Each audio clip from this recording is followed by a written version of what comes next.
Ramogi TV, Migori.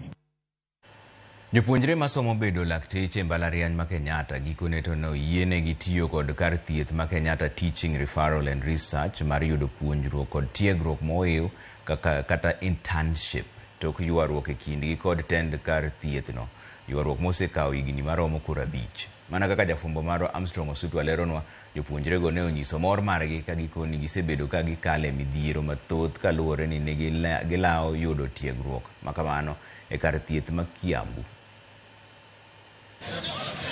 En wuoth mosekawo higni moingo 5, dwaro mar jopuonjre go timo tiegruok margi osiptal ma Kenyatta gikone to ne ochopo kare. Jopuonjre maromo 200 ne ochopo mar chako ayanga chenro mag tiegruok e kar thiethno. En ywaruok mosebedo e kind mbalariany ma Kenyatta gi kar thiethno, mano mabende ne ochuogi gi mise mar chiwo tiegruok ne jopuonjre ma mbalariany ma Kenyatta masomo bedo laktar, to kata kamano ma pok ochopo kare kuom kinde.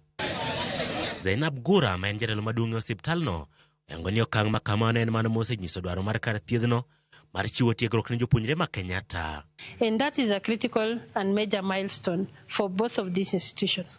When this institution was started as a national referral facility, one of its main mandates is to provide teaching services and facilities to our medical schools to provide medical education. We also know that that has not happened between KU and here for the last 5 years. So today we are actually marking a major milestone. Tokor ka korgi, jopuonjre go chiwo ilo margi kod fuongruok ma giwacho ni osekawo higni moyo 5, kama oting'o nyaka okang' mane gikawo mar dhi nyime od bura mar Senate matemo tieko ywaruok makamano kendo neno ni osiptalno yawonegi rangi mar timo tiegruok. It's been around 13 years that we've been fighting for this hospital. It's been a lot of work to the extent 2 years ago we went to the parliament with a petition to gain access and also to gain access to the hospital itself, and also to regain back this academic block so that we can have our classes, so that we can also clerk patients and access this facility. Jopuonjre go wacho ni ma en thuolo maber kaluwore ni kar thiethno ma Kenyatta ni kod lony man malo kendo ni giyudo yot e chopo ka kaluwore ni ochiegni kodgi ka pimo gi ute thieth mamoko.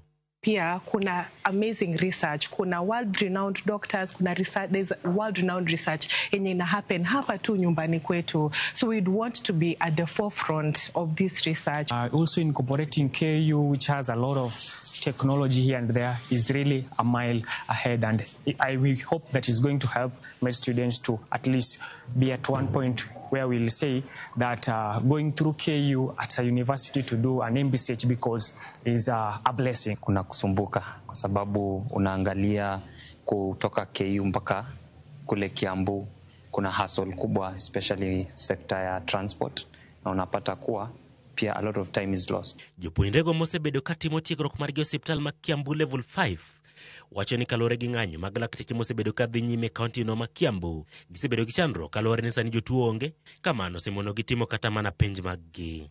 You understand there is the doctor strike currently within Kiambu County, including where we were training Kiambu level 5 hospital. So there were no patients, there were no consultants, and we were just there.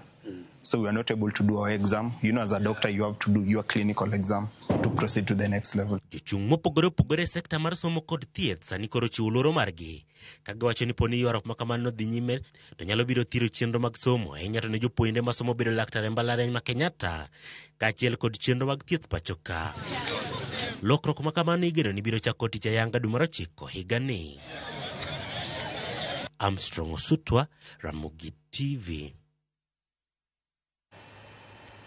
Kaka yorno mar kedo gi lokruok mar chal mar kor lwasi, riwruok mar Kenya Youth